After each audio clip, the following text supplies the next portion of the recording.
Hearing the commotion, Maxime stormed over, kicking the toilet door in a fit of rage.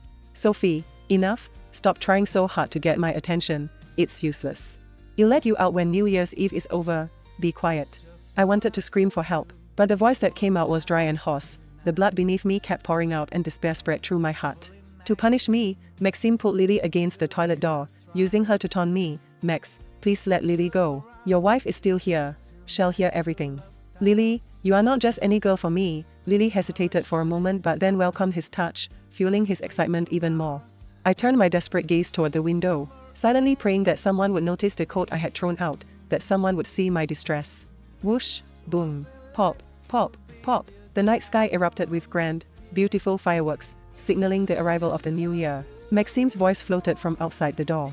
Happy New Year, my little wildcat. In response, Lily kissed him more passionately. Meow meow, through the frosted glass door, I could see their entangled figures. As I watched this, memories of the past with Maxime flooded my mind. I was an orphan, with excellent grades. I earned a scholarship and worked my way through college. Maxime Remington was 2 years older than me. The first time we met was during a campus briefing. I gave a speech as an outstanding student.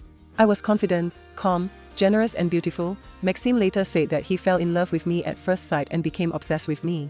From that moment, he relentlessly sought information about me and did whatever it took to get my attention. He pursued me with determination.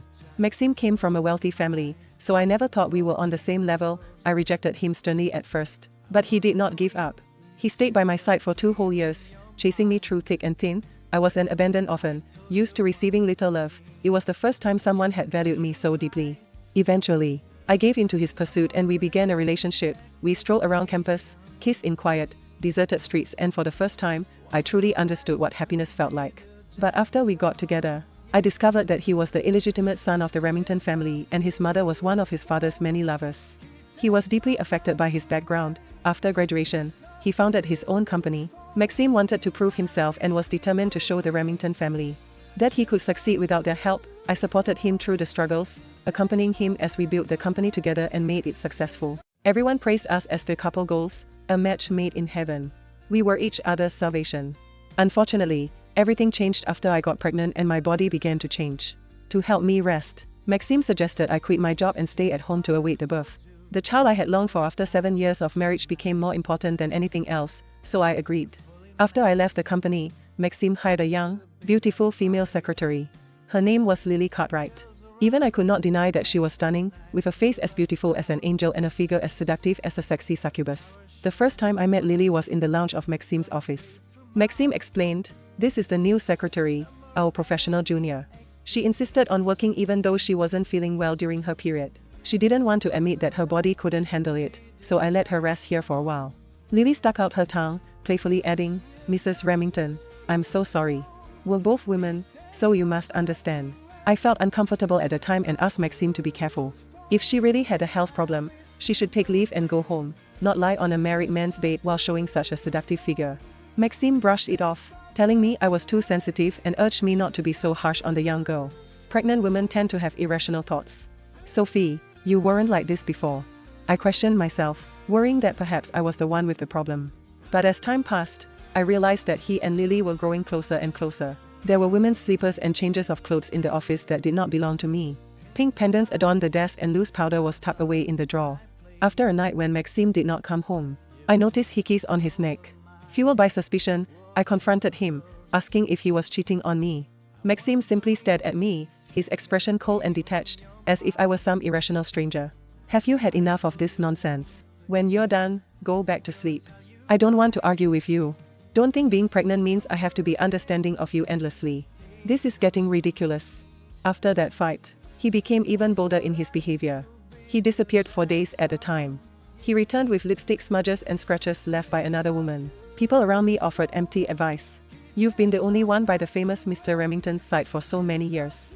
Now that you're pregnant, it's only natural for a man to have needs. Just be grateful he comes home at all. That's what matters." I had no family.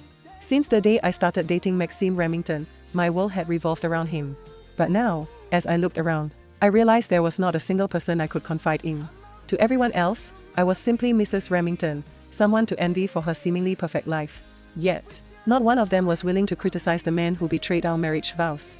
As I touched my growing belly, doubt not at me. I could not bring myself to believe that the years we had spent together could be so easily undone by a younger woman. The torment of uncertainty consumed me. In the end, I chose to swallow my pride and reach out to Maxime, seeking reconciliation.